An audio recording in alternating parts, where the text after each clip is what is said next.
Snow fell in heavy, broken flakes across the alley, blanketing piles of refuse that had been left to rot in the December cold. There, half buried under torn cardboard boxes and plastic bags, lay a little girl no older than 8. Her cheeks were pale with hunger, her lips cracked from frostbite, and her tiny fingers clutched desperately to a worn teddy bear missing one eye. The toy was the only remnant of a home she no longer had. Her name was Clara. Weak, abandoned, and shivering on the hardest night of the year, Christmas Eve, she curled into the pile of trash as if it could shield her from the biting wind. Her body trembled violently, but she dared not let go of the bear. To her, that toy was her last anchor to a family that seemed more like a memory than a reality. The silence of the night was broken by the crunch of boots in the snow. A figure emerged from the darkness, broad shoulders, a weathered coat heavy with frost, and eyes that scanned the alley with the sharpness of a man who had seen too much war. At his side, moving with quiet discipline, padded a German shepherd whose breath steamed in the icy air. The man was Sergeant Daniel Hale, a soldier recently returned from deployment. Beside him, his K9 partner Rex stayed close, ears alert and tail stiff, his loyalty as unyielding as the rifle once strapped to his handler's back. Together, they were survivors of battles far away, yet the streets of their own country now tested them in ways the front lines never could. Daniel slowed when he saw the tiny form curled among the trash. Rex whined softly, his nose twitching, and pressed against his handler's leg as if urging him forward. Daniel crouched low, his breath clouding in the frigid night, and saw the child's trembling hand gripping the bear. "God," he whispered under his breath, a prayer half-formed. "She's just a kid."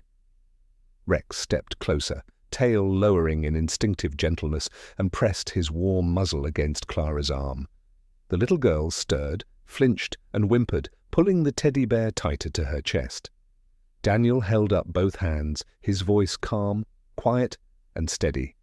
The way he had spoken to frightened villagers overseas, the way he spoke to his own soldiers when the night seemed hopeless. "Easy now. You're safe. We're not here to hurt you." The girl blinked, tears mixing with frost on her cheeks, her eyes wide with a blend of fear and desperate hope. "Before we begin, let me know where you are watching from. Leave your country name in the comments below, and if you love stories about courage, loyalty, and community, be sure to subscribe so you don't miss the next stories." Clara tried to form words, but her throat only croaked. Daniel shrugged off his heavy coat and wrapped it around her frail shoulders, ignoring the sting of cold that instantly pierced through his own uniform. Rex sat by her side, a silent guardian, his head resting against her knee. The girl glanced at the dog, then at Daniel, her lips parting with a whisper that shattered the stillness of the alley. "Please, don't send me back." The wind howled down the alley, lifting ribbons of snow and needles of grit that stung exposed skin. Daniel could feel the cold cutting through his shirt the moment his coat left his shoulders, but he kept it tucked around the little girl's body as if it were a second skin. Rex shifted his weight closer to Clara, a warm flank against her leg. The dog's eyes were steady, intelligent, reading the air the way a good partner reads a battlefield. "Hey," Daniel said softly, "I'm Daniel." "This is Rex. You're not going anywhere you don't want to go, you hear me?" Clara nodded almost imperceptibly. Her teeth chattered. She hugged the battered teddy bear tighter, the missing eye catching a glint of streetlight like a small, watchful moon. "Let's get you warm," Daniel murmured. The alley emptied into a side street where a church sat across from a shuttered bakery. A single lamp above the church door cast a honeyed circle onto the steps, and a wooden nativity was clotted in drifts along the lawn. Daniel recognized the place, St. Bridget's. He'd stood in the back for a funeral here years ago, a buddy from his first tour. Even thinking of it made him square his shoulders, as if grief were a pack he still carried. He scooped Clara into his arms. She weighed less than the rucksack he'd shouldered in the mountains, all hollow angles and brittle cold. Rex padded beside them, matching Daniel's pace by feel and habit. As they crossed the street, the church bells tolled the quarter hour, muffled by snow, but clear enough to cut something open inside Daniel and let in a kind of quiet. The heavy door gave with a creak. Warmth breathed out. Candles, pine garland, old wood. It smelled like memory. A woman in a navy sweater looked up from arranging candles near the altar. Her hair was streaked silver, her eyes kind but tired, the look of someone who had worked all day and chose, anyway, to keep working for others. "Evening," she said, voice low, careful not to break the hush of the sanctuary. "I'm Sister Maureen." "Sorry to barge in," Daniel said. "She needs warmth." "And maybe some tea." Sister Maureen took one look and stepped aside. "Of course. The fellowship hall has a kettle. Bring her." They settled Clara at a round table near the radiator. Rex lay between her chair and the door, a quiet wall. Sister Maureen hurried back with a blanket and a steaming mug. Clara's fingers shook around the ceramic, but colour crept into her cheeks with each sip. "What's your name, sweetheart?" Sister Maureen asked. The girl's eyes flicked to Daniel, then down to the teddy bear. "Clara," she whispered. "This is Finch." "Finch," Daniel repeated as if tasting the name. "Good name." Clara tilted the bear so its frayed ear faced them like a shy introduction. "My mom named him. He sits on windows and sings." Sister Maureen smiled, but her eyes, over the rim of her glasses, were studying Daniel with an accuracy he recognized from soldiers and nuns alike, the kind that cuts to shape without drawing blood. "You two can stay as long as you need tonight," she said. "Christmas Eve shouldn't be a night for anyone to be alone." "Thank you," Daniel said. Sister Maureen lowered her voice. "Should I call someone? Police? Social services?" Clara flinched. Instantly, Rex's ears pricked, and a soft, warning hum vibrated through his ribs. Daniel laid a steadying hand on the dog's shoulder and shook his head once at Sister Maureen. "Not yet." "We'll figure it out," he said. He watched Clara's small hands cradle the mug. The cuff of his coat swallowed her wrists. The bear's threadbare fur glistened with melted snow, and Daniel noticed something odd. Around the missing eye, the seam was newer than the rest, tiny stitches careful as rosary beads. Somebody had repaired it recently, not a factory job, a home job, the kind a mother does late at night, after sighing at the kitchen table and saying, "Hand me the sewing kit, honey, I think I can fix him." "Clara," Daniel ventured, "who are you afraid I'd send you back to?" Her breath fogged the cup. She gripped the bear tighter. "A house, with a smell like old milk. He locks the door at night. He says I talk too much." Sister Maureen's jaw set. She didn't speak.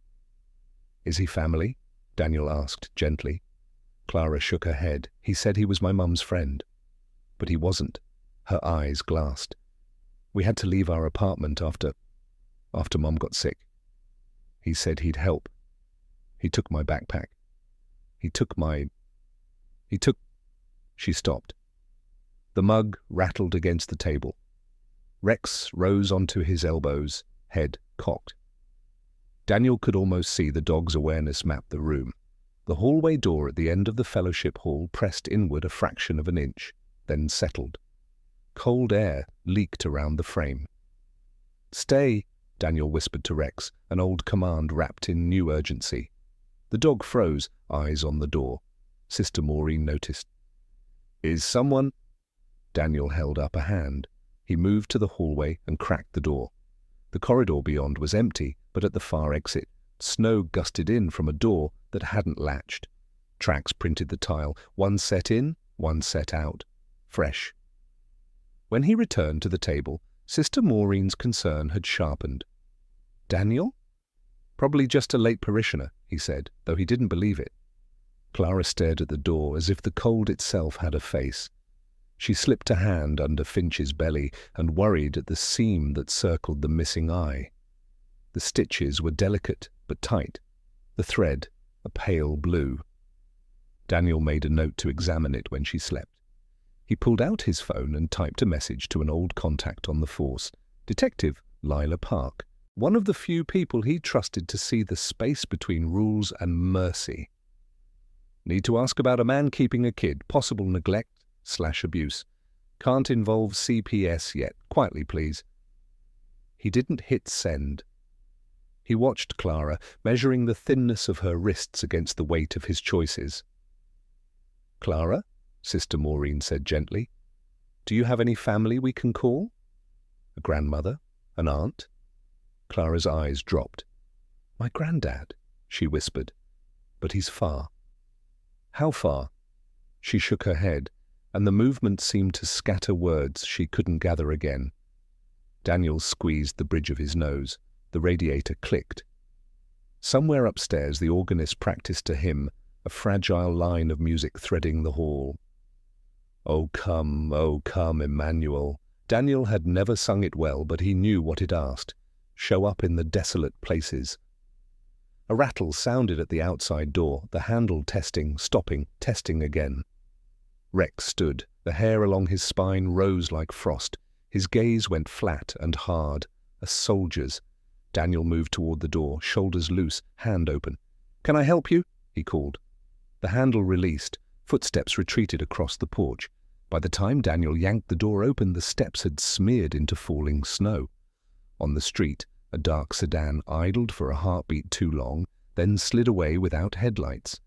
In the windshield's reflection, he thought he saw a strip of duct tape on the passenger side window, a cheap fix. It meant nothing, and it meant everything.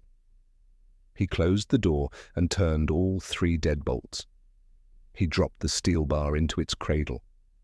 When he returned to the table, Clara had hunched small again, as if trying to vanish between Finch and the blanket. Sister Maureen set her hand on the girl's back, a steady warmth.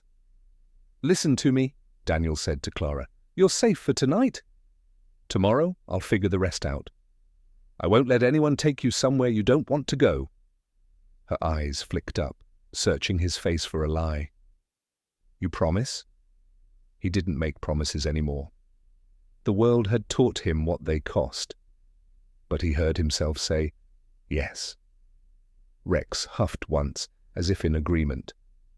A long silence followed, the kind that lets a body breathe again. The kettle steamed. Sister Maureen fetched slices of banana bread from a tin and slid one to Clara, who nibbled like a sparrow. The air outside thickened with snow until the stained glass windows glowed like small suns. Eventually, Clara's head sagged. Daniel eased his coat tight around her and made a pillow of folded sweaters beneath her cheek. The bear ended up tucked against her ribs, his crooked grin pressed to her chin. When her breathing deepened, Daniel slid into the chair beside her and let the stiffness seep into his bones. Sister Maureen washed cups at the sink, the clink of porcelain, a domestic lullaby. We'll keep watch, she said softly. It's what this night is for. Daniel nodded. He thought of patrols in foreign towns, the way dawn unspooled like a truce. He thought of the weight of duty and the shape of mercy, and how sometimes they were the same shape. Rex lay with his head on his paws, but not sleeping.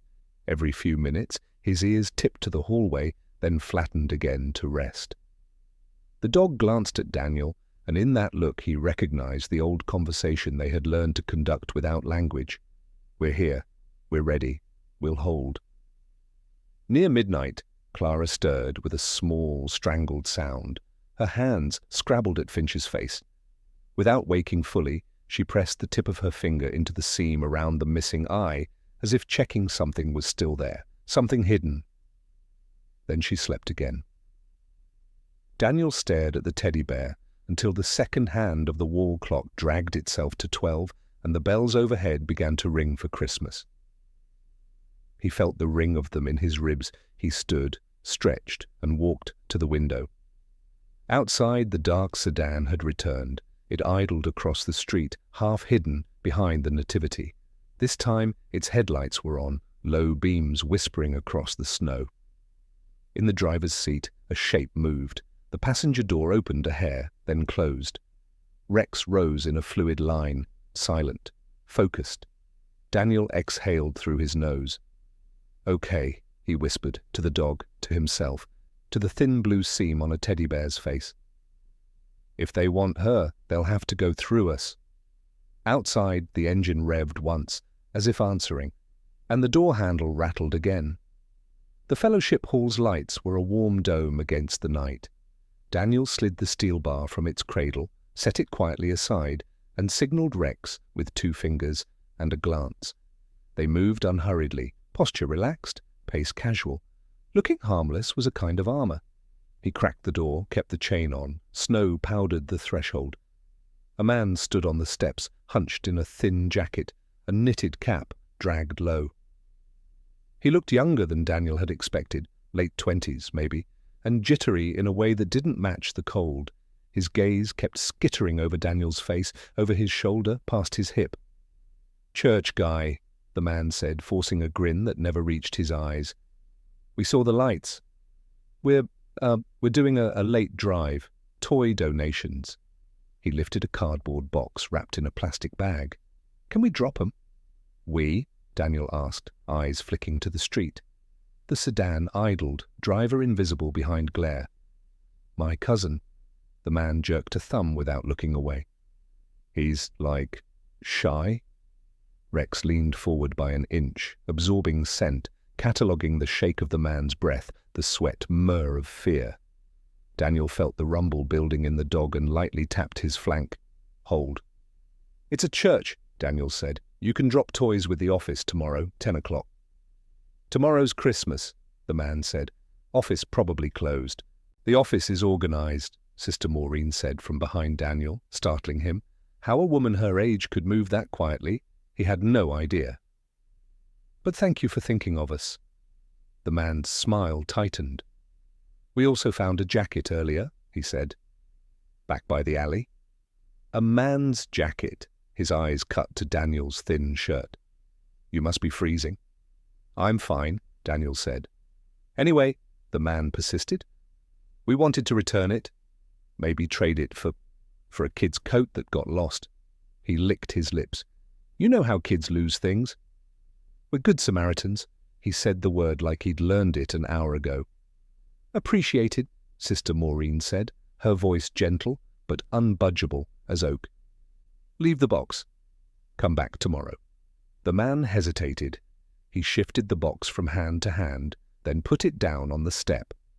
He took 2 slow paces backward and squinted past Daniel into the hall. His gaze snagged on the far table, where a small shape in a blanket breathed, and something in his face changed. He smiled again, the wrong kind of smile. "Merry Christmas," he said. He pivoted and jogged to the car. The sedan rolled forward, cruising slow past the church like a shark. Rex's lips peeled off his teeth in a soundless snarl that Daniel felt in the air. Daniel shut and chained the door. He pressed his palm against the wood and stood there until the rumble of the engine thinned out and disappeared. Sister Maureen exhaled. "I'll call." "Not yet," Daniel said. "I don't want them spooked. If they think she's here, they'll circle back." "And if they do?" Sister Maureen asked. "Then they've made a mistake." He looked at Rex. "Haven't they, partner?" Rex's tail thumped once against the floor. They let an hour pass. Clara slept through the bells for 1 o'clock, then the half-hour chime. Daniel sat beside her chair and studied Finch again, the tidy circle of thread around the missing eye. He didn't want to betray her trust, but every instinct screamed that something mattered here, something hidden. He slid a hand under the bear and felt along the seam. The stitch was tight, but the knot had a tiny tail, child's work. "Clara," he whispered. "Hey, kiddo. Can I borrow Finch for 1 minute? I think he's got a splinter." Her eyes fluttered open. For a heartbeat she looked lost. No alley, no soldier, just ceiling tiles and a pale god on a cross. Then she focused on Daniel, on Rex, on the blanket tucked snugly around her. He doesn't like doctors," she murmured. "I'll be gentle," Daniel promised. "Rex will supervise." She nodded drowsily and let the bear go. In the corner, Sister Maureen pretended to organize hymnals, but watched with a careful nothing on her face. Daniel worked the tiny knot loose with a plastic coffee stirrer. When the thread gave, he eased out the circle of fabric like an eyelid. Inside, stuffed against the cotton wadding, lay a crumpled photograph and a small, flat object wrapped in electrical tape. He glanced at Clara. She watched with a kind of terrible, cautious hope. He unfolded the photo. A girl, younger by a year and fuller in the cheeks, sat on a stoop beside a woman with bright eyes and a hospital wristband. The woman's arm was looped around the girl. A hand-lettered sign propped against the step read, "Home Today." In the corner, a slanted date, March 17th. Clara swallowed. That's me and Mum. The day she came home, she said we'd put our good luck inside Finch so nobody could steal it. Daniel nodded. He unwrapped the taped object, a slim USB drive, matte black, plain as a bullet. "What's on it?" he asked. Clara's throat bobbed. "I don't know. Mum told me to hide it when we had to leave the apartment. She said, 'Keep it safe, Starling.' She said she'd meet me at the library, but—" The sentence buckled. She rubbed her eyes with the heel of her hand. "She didn't come?" Sister Maureen's hand found the cross at her throat. Daniel turned the drive over in his fingers. A plain thing that could upset a life. He'd seen packages smaller than this change the course of entire villages. "What did your mum do, Clara?" "She worked at the clinic," Clara said. "She checked people in. She told them, 'Don't worry, and you're brave, and we'll help.' She smiled even when she was tired. Did she ever bring work home?" "Sometimes." Clara's brows knit. "She said there were rules." "She said the rules were to protect people, but sometimes people use rules so nobody looks at what they're doing." Daniel and Sister Maureen shared a glance. That sentence did not belong to an 8-year-old. It had been handed to her, word for word, like a coat too big for winter. The outside door rattled again. This time, not a test. A shoulder hit it hard enough to rattle the chain. Rex launched to his feet, a thunderbolt contained by training. His roar filled the hall, deep, controlled, a warning that stopped blood. Clara yelped. Sister Maureen's hand flew to her chest, then fisted with resolve. Daniel moved to the door in 3 long strides. "Call 911, he said, without taking his eyes off the handle. "Use the office phone. Tell them there's an attempted break-in. Say there's a child at risk." Sister Maureen moved, brisk, decisive. The office phone was an old landline. Its ring would carry. The door shuddered again. A voice swore from outside. Another voice hissed, "Hurry up!" Daniel slid the steel bar back into its cradle. Clang! The sound was satisfying as a verdict. "You picked the wrong night," he said. Silence fell on the far side of the door, then a low conversation. A minute later, glass shattered. Not here, but somewhere down the hallway, followed by the rasp of a pry bar and the squeal of a metal frame. They had gone for a side window. Rex swung his head. Triangulating? Daniel pointed with 2 fingers. Door, watch. Then he cut across the hall for the corridor, Sister Maureen already returning with the phone pressed to her ear. "Police are on their way," she said. 4 minutes. 4 minutes could be a year. Daniel flattened against the wall by the hallway corner, peered around. 2 shadows spilled over the linoleum from the basement stairwell door. Someone had jimmied the latch. The heavy fire door hung open, hissing warm air into the cold. "Basement," Daniel muttered. He motioned to Sister Maureen. "Take Clara to the sacristy." "Lock the door. Stay quiet." The nun blanched, then nodded. No argument. No, are you sure? Just movement.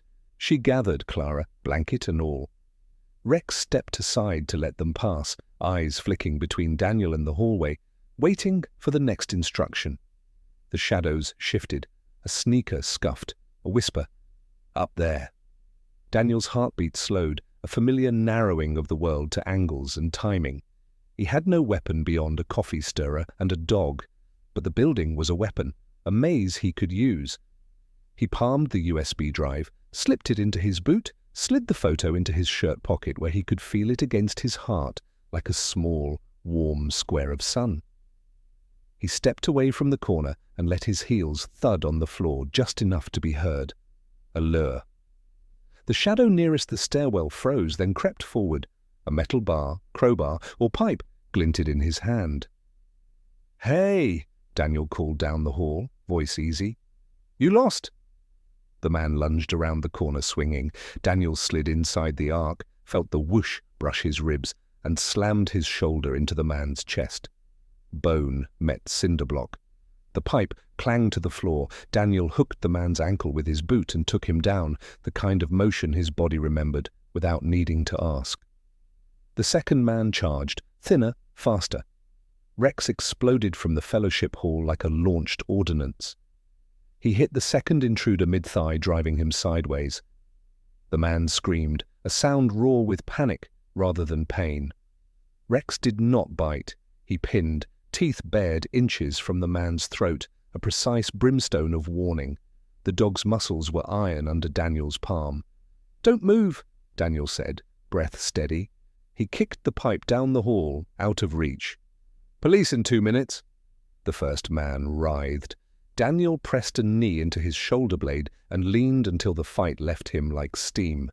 The second man's eyes were whites and tremble. He swallowed and stared straight into Rex's mouth, as if reading the shape of his future there. "What do you want with a child?" Daniel asked. "Not us," the pinned man grunted. "We just get paid to pick up." "By who?" Silence. The second man's breath hitched into sobbing courage. "He'll kill us."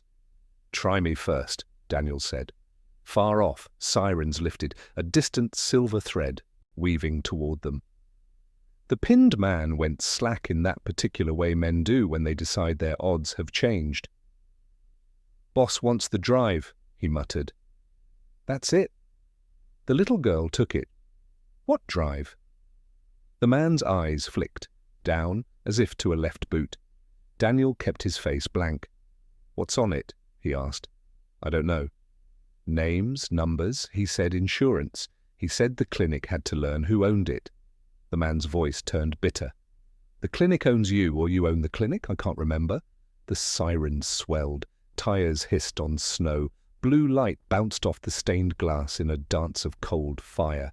"Hands where I can see them!" a voice shouted from the main entrance. The police had come. Daniel raised his palms and let the uniformed officers flood the corridor with hard, practiced motion. Detective Lila Park, hair tucked under a knit cap, stepped in behind them like the quiet at the center of a storm. "Of course you're here," she said dryly when she saw Daniel. Her gaze tracked Rex, the two intruders, the open basement door, and the man whose face had learned reverence beside a dog's teeth. Her mouth compressed in a way that, on anyone else, would have been a smile. "Merry Christmas, Sergeant." "Merry Christmas, Detective," Daniel said.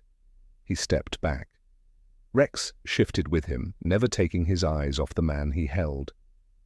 Officers cuffed the intruders. Lila crouched to Rex's level and extended a hand sideways. Rex sniffed, judged, and accepted the truce with a blink. She rose and looked at Daniel. "What's the story?" "A girl." "Clara," Daniel said. "Someone wants her." Or something. She has. Lila's brows flicked up. "Where is she now?" "Safe," Sister Maureen said from behind them. She'd returned to the hall, pale but steady, one hand on Clara's shoulder. The girl peered at the gathered police with a terror that hardened like sugar to resolve. Finch was jammed under her arm. Lila's face shifted, cop to human, and back again. "We'll take statements." "We'll get you somewhere safe tonight. Tomorrow we talk." Daniel glanced at the window. Snow thickened like sheet music left out in the rain.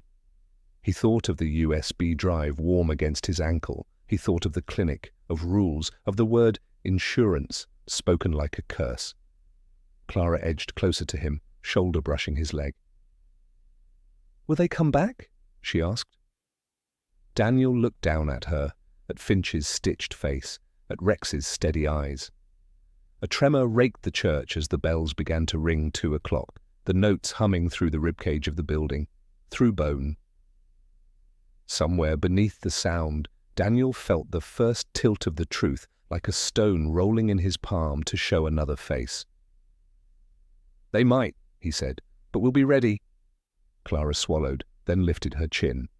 Her voice, when it came, was small and devastatingly sure. "My mum said they'd lie about him," she whispered, eyes shining. "She said even if everyone says it's true, it's not. Daddy's not dead." The sirens fell away. The room held its breath. And the truth, finally, began to thaw. The fellowship hall seemed to hold its breath after Clara's words. The officers exchanged glances, unsure how to respond. Sister Maureen clutched her cross as if it were the only steady ground in the storm. Detective Lila Park, however, focused entirely on the girl, eyes narrowing, not with suspicion, but with precision, as if Clara's whisper had aligned with something already ticking in her mind. Daniel crouched, so he was level with Clara. "What do you mean, Clara?" he asked softly. "Your father, what did your mom tell you?" Clara's lips trembled. She looked at Finch as though the teddy bear could speak for her. Finally, she whispered, "They said he died in an accident at the clinic. But Mommy told me not to believe it. She said Daddy found something important and they would try to make us forget." Her voice broke on the last word. Daniel swallowed hard. He'd seen battlefields where the truth was buried beneath propaganda, seen villages gaslit by men in power until they doubted their own memories. The look in Clara's eyes was the same look he'd seen in grown men who carried secrets too heavy for their bones. Lila stood straighter. "Sergeant Hale, a word?" Daniel nodded. Rex shadowed him, hackles still half raised, but he obeyed the unspoken order to sit by Clara's chair. The dog's steady presence earned a fleeting smile from the girl, her fingers tangling briefly in his fur. In the corner of the hall, Lila crossed her arms. Her tone was low, clipped.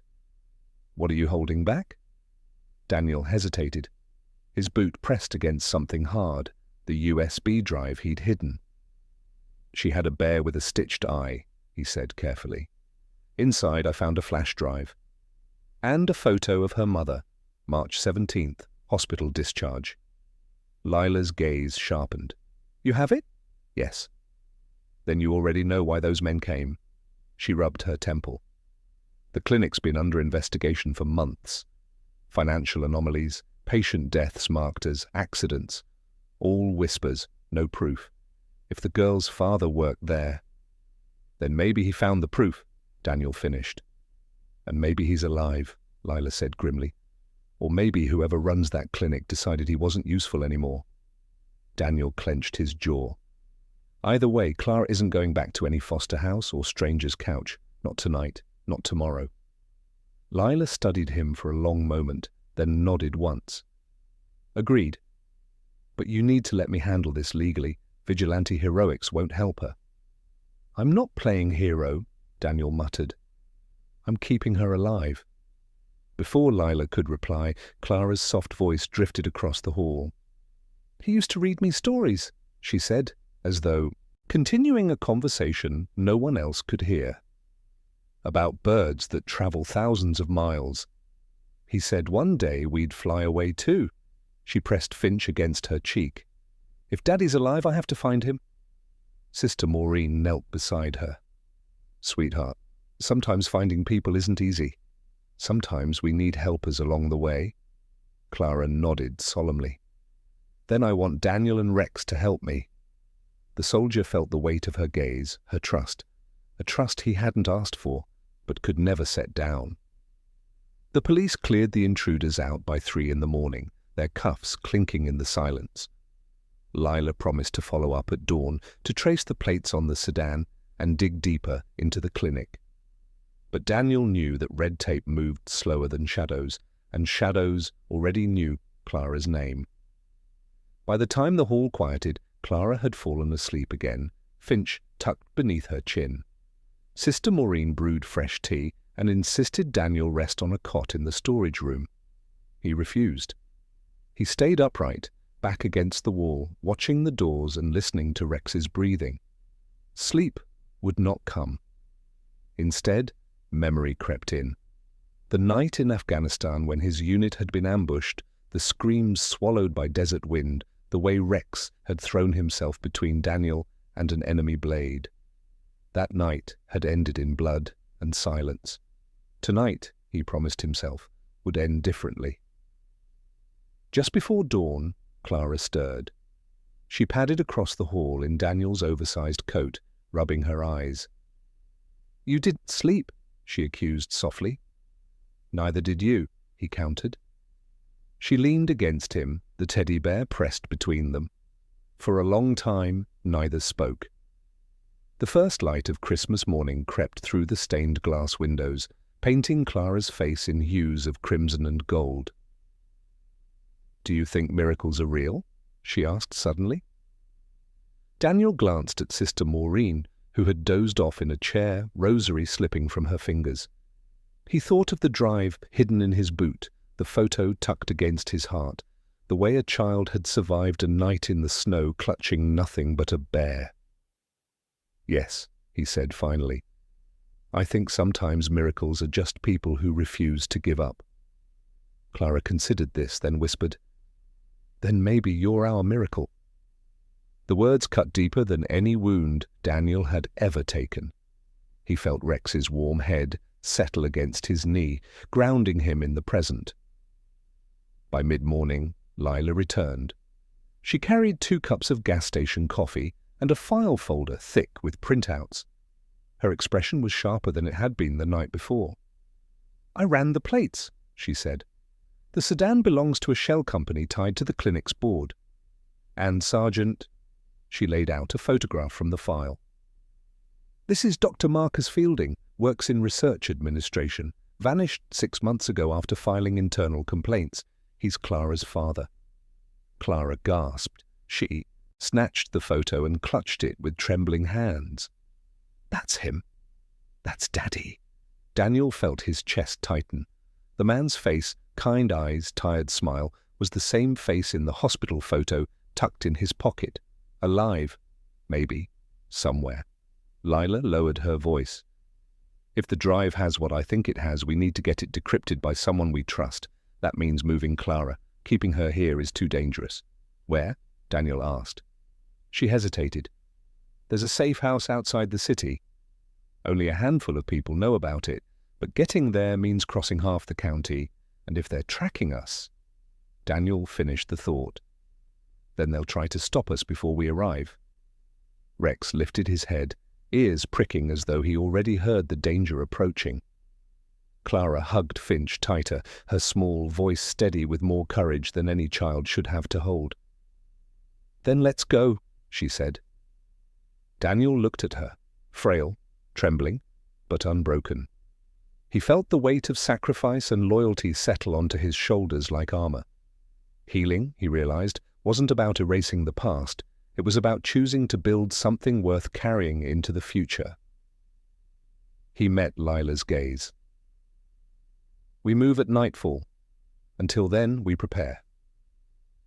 Outside, snow began to fall again, softer now, as though the heavens themselves were holding their breath. But somewhere beyond the drifting flakes, unseen eyes were already watching, waiting for their chance to strike. The day passed in uneasy fragments. Sister Maureen insisted on feeding them oatmeal, toast, fruit rescued from the parish pantry. Clara ate little, but kept Finch propped on her lap, as if the bear itself needed to be fed too. Daniel cleaned his coat, dried by the radiator, and patched a tear in the lining with a needle Sister Maureen provided. Small, ordinary acts, but each one carried the weight of soldiers preparing for a march. By evening, the church had emptied of parishioners who had come for Christmas morning prayers. Only a few candles still burned by the altar, their flames trembling like sentries left behind. Outside, the snow thickened again, a curtain of white that would both cover their tracks and conceal their enemies. Detective Lila Park arrived in a plain sedan, her face tense. She carried no folder this time, only a heavy satchel. "We can't wait any longer," she said. "The drive is too valuable. If the wrong hands find us here, they'll burn the church to the ground to get it." Sister Maureen made the sign of the cross. "Then go with God," she said. She knelt by Clara, cupping the girl's cheek. "Remember, little one, fear is only a shadow. Love is the light behind it." Clara's eyes glistened. "Thank you, sister." Daniel tightened his coat around her small shoulders, then guided her to the car.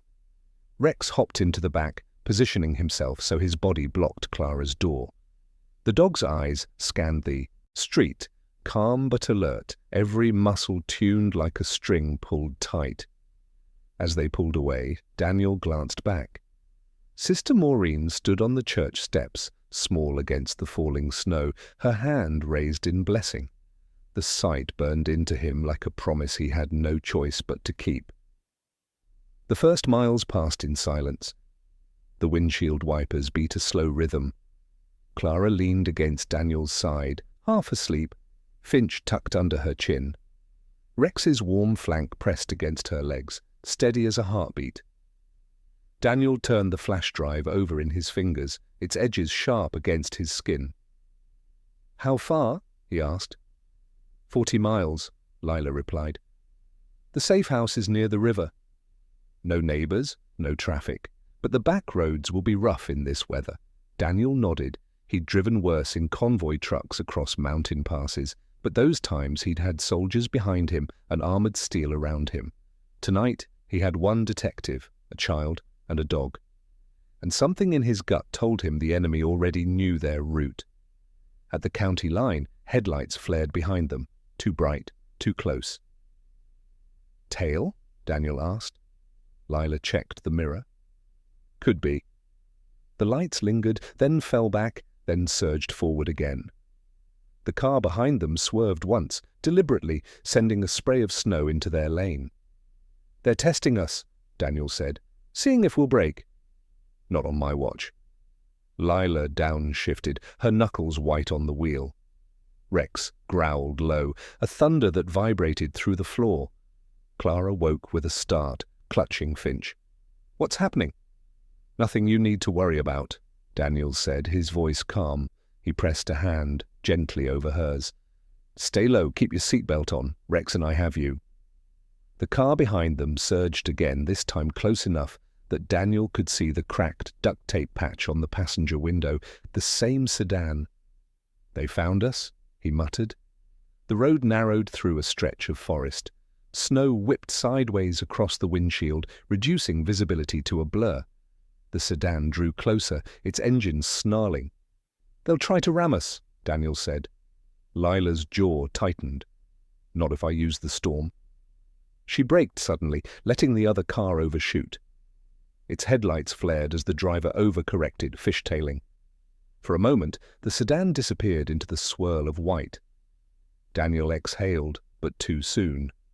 The headlights reappeared in the side mirror, angling for another pass. "They won't give up," Lila said. "Then we make them." Daniel's voice carried the clipped certainty of command. "There's a bridge up ahead." "Narrow, one lane. Take it. I'll handle the rest." Clara clutched his arm. "Don't leave us." He bent close, his voice fierce but tender. "I'm not leaving. I'll be right here. Trust me." The bridge loomed, a skeletal iron span over a frozen creek. Snow covered its boards, slick as glass. Lila gunned the engine, tires screaming, and they shot across. Behind them, the sedan followed, its headlights bouncing. "Now!" Daniel barked. Rex sprang forward, planting his paws on the back window. His weight rattled the glass, but his focus never wavered. Daniel shoved his door open, bracing himself against the rushing wind. He gripped the frame, leaned out into the storm, and hurled a flare from Lila's emergency kit onto the bridge's planks. The flare spun, sparking red against the snow. The sedan swerved violently to avoid it, overcorrected, and slammed into the guardrail. Metal shrieked. The car skidded sideways, its rear wheels lifting. For one breathless moment, it teetered, then toppled, sliding down the icy embankment into the frozen creek below. The sound of the crash echoed through the trees, then was swallowed by the storm. Silence rushed in, broken only by Clara's ragged breathing. Lila slowed the car, glancing at Daniel. "You realize we may have just bought ourselves bigger trouble." Daniel eased the door shut, his chest heaving. Yeah, but we're still breathing. That's a win. Clara clung to his arm, her eyes wide. You saved us. Daniel looked at her, this fragile child who had survived more than most adults ever could. He brushed a strand of hair from her forehead. No, kiddo. Rex and I, we just cleared the path. You saved yourself by hanging. Rex nudged Clara's knee, tail thumping once. She smiled weakly, burying her face against his fur. They reached the safe house near midnight. It was a weather-beaten cabin tucked against a ridge, smoke curling faintly from its chimney. Lila unlocked the door with a code, her breath fogging in the air. Inside, the cabin was sparse but warm, a wood stove, cots, a stocked pantry. Daniel checked every window and door, his soldier's instincts unwilling to rest until he was certain. Rex patrolled with him, sniffing corners, ears swiveling. Clara sat on a cot, Finch in her lap, her eyes heavy with exhaustion, but still watchful. Will Daddy know how to find us? She asked quietly. Daniel crouched beside her. If your mom trusted you to keep this drive safe, then your dad will know what it means, and will help you find him. She nodded slowly, then added, almost as an afterthought, he used to say the truth is like fire. People try to bury it, but it always finds air. Daniel felt a chill that had nothing to do with the storm outside. He touched the pocket where the USB drive rested. Fire indeed. As Clara finally drifted into sleep, Rex curled at her feet, a living sentinel. Daniel leaned against the wall, exhaustion clawing at him, but his mind already working. Whoever wanted that drive hadn't stopped with the sedan. They would come again, stronger. But this time, Daniel thought grimly, they would be ready. He let his hand rest on Rex's back.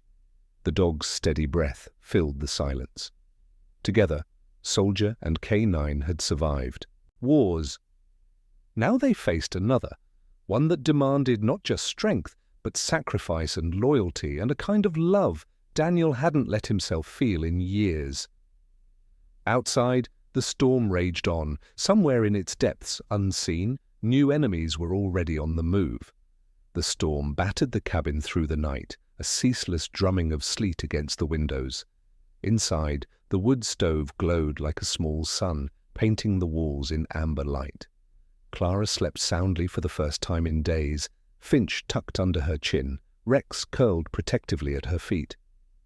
Daniel sat at the table with Lila, the USB drive between them. Its matte, black shell seemed to absorb the light, a silent weight of secrets waiting to be released. We need to see what's on it, Lila said, keeping her voice low. Daniel rubbed the scar along his jaw, the one Rex had nearly died to protect years ago.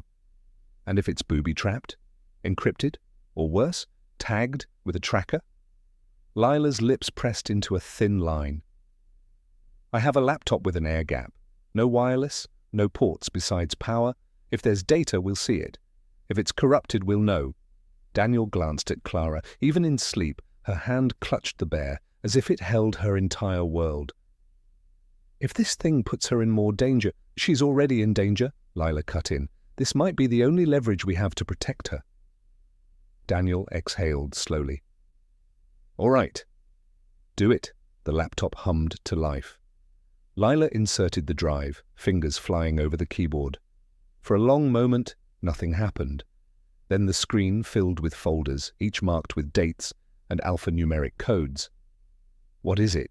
Daniel asked. Patient files, Lila murmured, scrolling. Hundreds, maybe thousands, not just names and addresses. There are notes on treatments, drug trials, even financial ledgers. Her face paled.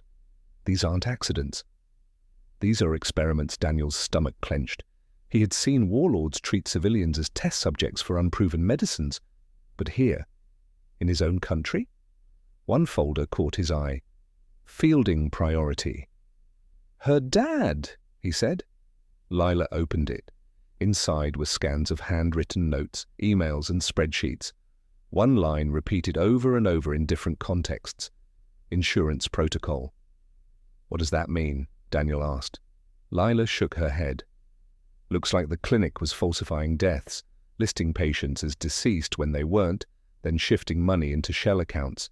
Fielding must have uncovered it. Daniel frowned.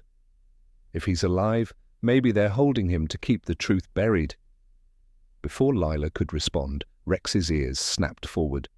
He rose, silently, muscles coiled. A low growl rumbled from his chest. Daniel stood, moving to the window. Through the white blur of the storm he saw movement, shadows weaving between trees, at least 3. Maybe more. They found us, he muttered. Lila yanked the drive from the laptop. How? Doesn't matter. Daniel grabbed his coat. We hold them off long enough for backup. Clara stirred on the cot, blinking. What's happening? Daniel crouched, steadying his voice. Some bad people are outside. Rex and I will keep you safe. You stay with Lila. Clara clutched Finch tighter. Don't let them take me. I won't. He brushed a strand of hair from her forehead, then looked at Rex. With me. The dog moved to his side, ready. The first strike came fast, a brick through the front window, shattering glass across the floor. Rex lunged, but Daniel snapped his fingers, commanding him to stay low. A figure darted past the porch, shadowed by 2 more. They're trying to flush us out, Daniel muttered. Lila drew her pistol, stance steady. 2 doors, 3 windows, we're boxed in, not boxed. Funneled, Daniel's soldier mind mapped the cabin, angles and lines of sight. We turn it into a choke point. He grabbed the flare gun from the emergency kit and handed it to Lila. If they breach, fire it into the ceiling. The smoke will buy us time. What about you? She asked. Daniel cracked the back door quietly. Snow swept in, stinging his face. I'm going to give them a reason to regret coming. Rex slipped out beside him, silent as shadow. They circled the cabin, snow crunching beneath their boots. The intruders moved clumsily, overconfident in numbers. Daniel signaled Rex with a hand flick, and the dog darted low into the trees, disappearing into the storm. One man stepped too close. Rex exploded from the snow, knocking him flat. Daniel moved in, wrenching the crowbar from the man's hands and pressing a knee into his chest. Who sent you? Daniel growled. The man spat blood. Orders. Don't matter. The girl belongs to them. Not tonight. Daniel slammed his fist into the man's jaw, leaving him unconscious in the snow. A gunshot cracked from the tree line. Bark splintered inches from Daniel's head. He dove for cover, rolling behind a log. Rex sprinted back to him, teeth flashing. 3 figures advanced now, rifles raised. Daniel's pulse slowed, his training taking over. He had no rifle, no backup, but he had Rex and the storm, and a promise to keep. On my mark, he whispered. The intruders stepped closer.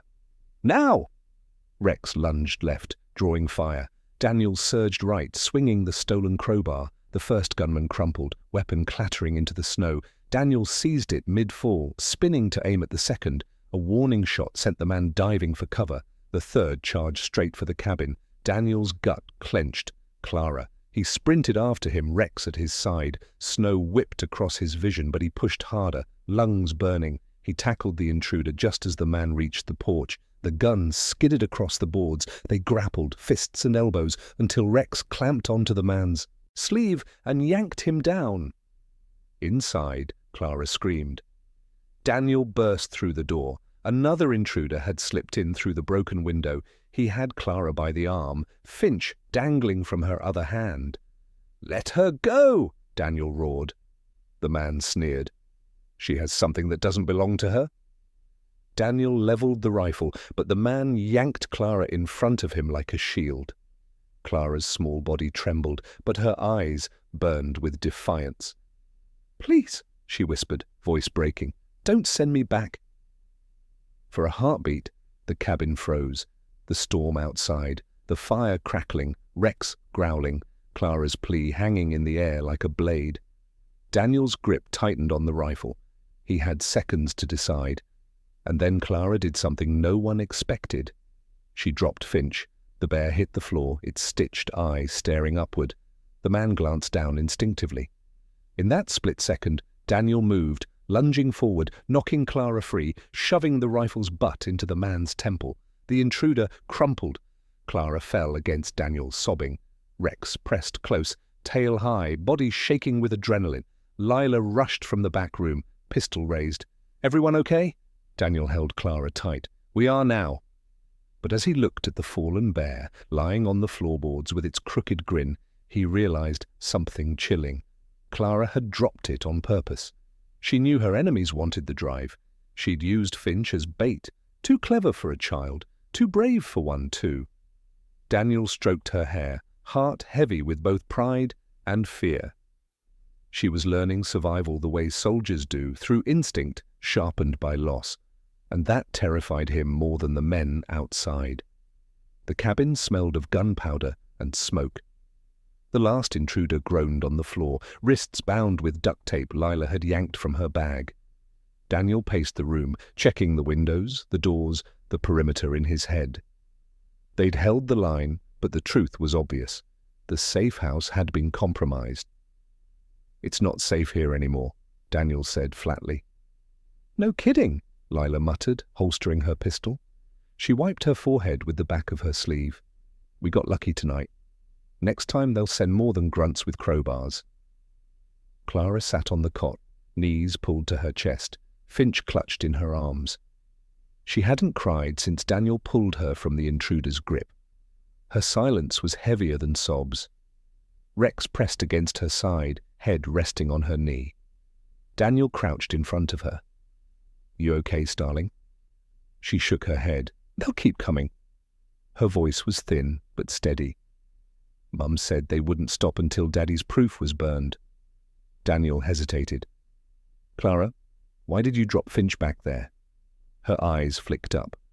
For a moment, he saw something too sharp, too knowing for an 8-year-old. "Mum taught me once. Bad people always look at what they want. If I gave them Finch, they'd stop looking at me." Daniel's throat tightened. He wanted to tell her no child should ever have to think like that. But the truth was, she already had. Lila pulled the USB drive from her pocket, turning it over. "If this is the key, we need to decode it properly. But we also need the other half of the puzzle, whatever Fielding was working on." Daniel frowned. "The photo. The hospital discharge. Maybe he left a trail." Clara hugged Finch tighter. "Daddy said he'd meet us at the library." Daniel blinked. "Which library?" "The one near the river. He used to take me there every Saturday." Clara's voice softened, warming at the memory. "We'd read about birds and draw them. He said someday we'd fly farther than the river, all the way to the sea." Rex huffed, as if agreeing. Daniel rubbed the dog's neck absently. A plan began to form, rough but clear.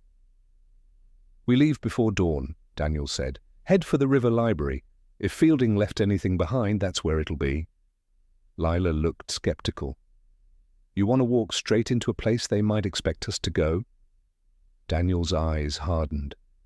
If Fielding trusted Clara enough to hide the drive, then he trusted her to remember his clue. "That library means something. We can't ignore it," Clara whispered. "Daddy always said the truth needs light. Libraries have light." The room fell quiet.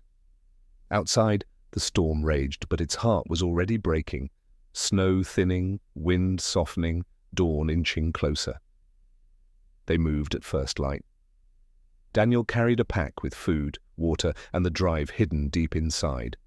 Lila drove, eyes scanning every mirror, her pistol within reach. Clara sat between them, Finch nestled in her lap.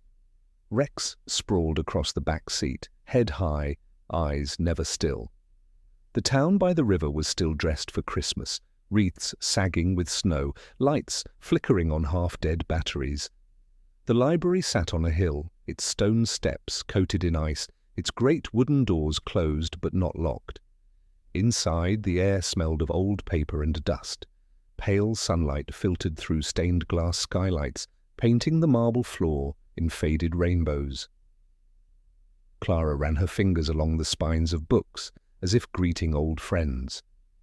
She led them straight to the children's wing, to a shelf marked with faded paint, Birds of the World. "This one," she whispered, tugging at a thick volume. Daniel pulled it down. Dust puffed into the air. Inside, the pages were filled with drawings and notes, but one section had been cut, hollowed out carefully. Inside the cavity lay an envelope, yellowed and sealed with tape. On the front, in careful handwriting, "For Clara." Her hands trembled as she opened it. Inside was a letter written in her father's looping script. Daniel read aloud, his voice rough with the weight of it. "My starling, if you are reading this, it means they came for me. But you must remember I am not gone. Do not believe their lies. The drive you carry holds proof of everything. They cannot silence it forever. Trust only those who earn your trust and follow the birds. I will find you by the river when the snow melts." Clara pressed the paper to her chest, tears streaking her cheeks. "He's alive," she whispered. "I knew it." Daniel folded the letter carefully. His soldier's instincts whispered of traps, but another part of him, something softer, long buried, let hope seep in. Lila tapped the note. "Follow the birds." Could be a code, maybe a trail of safe houses, maybe literal markers. Daniel nodded. Whatever it is, it's the next step. Before he could say more, Rex stiffened, his ears pricked, nose twitching. He gave a low growl. Daniel froze. "We've got company." Through the tall windows, headlights flickered across the snow. More than one vehicle, engines idled, doors slammed. "They tracked us," Lila hissed. Daniel pulled Clara close. "Upstairs. Find another exit." They hurried through the stacks, climbing a spiral staircase that groaned under their weight. Clara clutched Finch, her small legs pumping furiously. Rex stayed at her side, nudging her when she stumbled. From below came the sound of boots, echoing against marble. Voices barked orders, men spread out, searching. Daniel pulled them into a narrow reading alcove, half hidden behind a statue of an owl. He pressed a finger to his lips. Clara nodded, clutching Finch so tightly the stitches strained.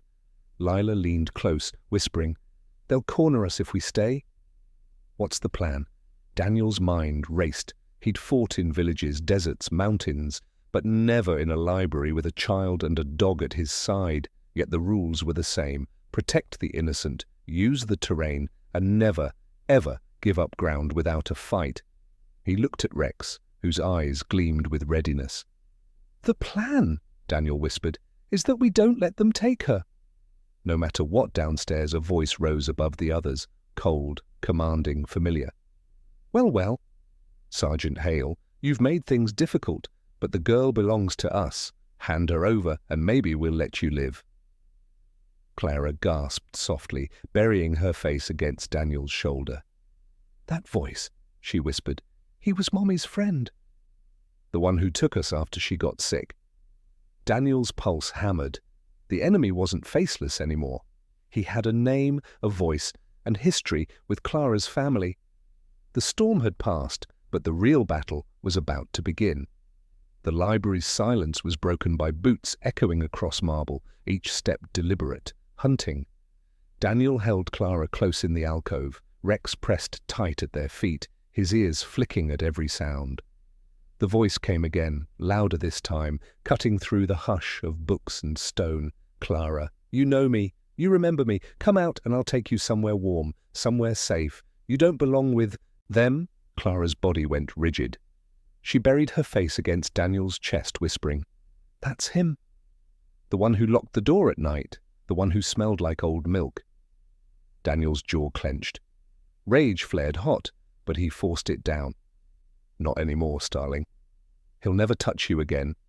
Lila leaned close, voice barely audible. "We're outnumbered. We need a distraction if we're getting her out." Daniel scanned the alcove. Above them, a high stained-glass window leaked pale morning light. Beyond it, the storm had cleared to a brittle sky. An idea formed, reckless, dangerous, but their only shot. He whispered to Rex, old battlefield commands, spoken in clipped syllables. The dog's body trembled with readiness. Clara looked up, fear and trust mingling in her eyes. "Do you trust me?" Daniel asked her. She nodded without hesitation. "Then no matter what happens, stay with Rex. He'll guide you." Clara's lip quivered. "But what about you?" Daniel managed a faint smile. "I'll be right behind you." Boots clanged on the staircase. Shadows stretched across the upper floor as men ascended. Daniel rose, gripping the crowbar he'd taken from an intruder at the cabin. Lila drew her pistol, eyes hard. The first man appeared at the top of the stairs. Daniel swung, metal cracking against his shoulder. The man toppled backward, colliding with the ones behind him. Shouts erupted, weapons clattered. "Go!" Daniel barked. Lila grabbed Clara's hand. Rex bounded ahead, guiding them toward the stained glass window. Daniel held the stairwell, striking, shoving, forcing space. Gunfire barked, bullets sparking off stone. He ducked low, muscles burning, every nerve alive. "Now, Rex!" he shouted. The dog launched at the window. His body hit the glass with a thunderous crash, shards raining down into the snow outside. Sunlight blazed through the jagged hole. Clara screamed, but Lila scooped her up and leapt through, rolling into the drift below. Rex landed beside them, unhurt, barking furiously to draw attention away. Daniel swung once more, then followed, diving through the broken window into the biting air. He landed hard, snow breaking his fall. Behind him, more men poured to the shattered frame, shouting. Lila fired a warning shot. "Move!" They sprinted across the library lawn, feet crunching in the snow. Clara clung to Finch, her breath ragged but determined. Rex ran ahead, ears pinned back, clearing the way. Bullets whined past, thudding into trees and stone. Daniel's lungs burned, but he forced his legs to keep pumping. At the edge of the river, they slid down the embankment, using the frozen reeds for cover. The voice called after them, furious now, echoing across the water. "You can't run forever. That girl belongs to us." Clara turned, her small voice fierce and breaking. "I belong to my daddy!" They crouched by the riverbank, catching their breath. Lila's hands shook as she reloaded. Daniel pressed Clara close, shielding her from the cold. Then Rex froze, ears forward, tail rigid. His nose twitched. Daniel followed his gaze. Across the river, half hidden by snow-laden branches, a figure stood. Thin, weary, but unmistakable. A man in a torn coat, eyes sunken but burning bright. Clara gasped. "Daddy!" The man lifted a trembling hand. Even at the distance, his voice carried across the icy water. "Clara! My starling!" Her sob broke open, raw with joy and relief. She scrambled to her feet, but Daniel caught her gently. The river was frozen at the edges, but the current beneath was fast and black. "Wait," Daniel said firmly. "We'll get to him." Safely, the men from the library were closing in, their shouts growing louder. Time was running out. "Lila," Daniel said, "cover us." He moved onto the ice, testing each step. It groaned beneath his weight. He waved Clara forward, keeping her between him and Rex. Slowly, carefully, they crossed, the water roaring beneath. Halfway across, the ice cracked with a deafening snap. Clara screamed. Daniel lunged, scooping her into his arms. Rex scrambled ahead, claws scraping for purchase. The ice sagged but held, just. They made it to the far bank, collapsing into the arms of the waiting man. Clara clung to him, sobbing. "I knew you weren't dead." "I knew." Marcus Fielding held her as if he'd never let go. "I'm here, starling. I promised I'd find you." Daniel staggered up beside them, breath ragged. "We don't have much time." "They'll be here any second." Marcus nodded, eyes burning with a mixture of gratitude and fury. "Then let's finish this." The final standoff came in the clearing beyond the river. The intruders crashed through the trees, weapons raised. Their leader stepped forward, the man Clara had feared, his smirk cold as iron. "You should have stayed hidden, Fielding," he sneered. "Now I'll take the drive, the girl and you." Daniel stepped between them, crowbar raised. Rex snarled at his side. "Not happening," the man laughed. "One soldier, a washed-up doctor, and a child? Against all of us?" Lila's voice rang out from the trees, sharp as a bell. Not just them. Behind her, red and blue lights strobed through the forest. Police vehicles barreled down the path, sirens screaming. Officers spilled into the clearing, weapons trained. The intruders froze. Their leader's smirk faltered. Daniel pressed forward, voice steady as stone. It's over. Walk away or get buried in your own lies. For a heartbeat, the man hesitated. Then he dropped his weapon. The others followed. Lila strode forward, snapping cuffs onto wrists, barking orders. The air buzzed with adrenaline and relief. Later, as the sun climbed above the trees, Daniel sat with Clara by the riverbank. Marcus stood nearby, speaking with Lila, handing over files and names from memory. Clara leaned. Against Daniel's shoulder, Finch clutched tight. "You kept your promise," she whispered. Daniel smiled faintly, brushing her hair back. "So did you." Rex pressed against them, sighing heavily, finally at peace. Clara lifted her face, eyes shining. "Do you think we'll be okay now?" Daniel looked at Marcus, at Lila, at the rising sun glinting off the thawing ice. He thought of battles won and scars carried. Healing wasn't erasing the past. It was choosing to build a future, one step at a time. "Yeah," he said softly. "We'll be okay. Because we have each other.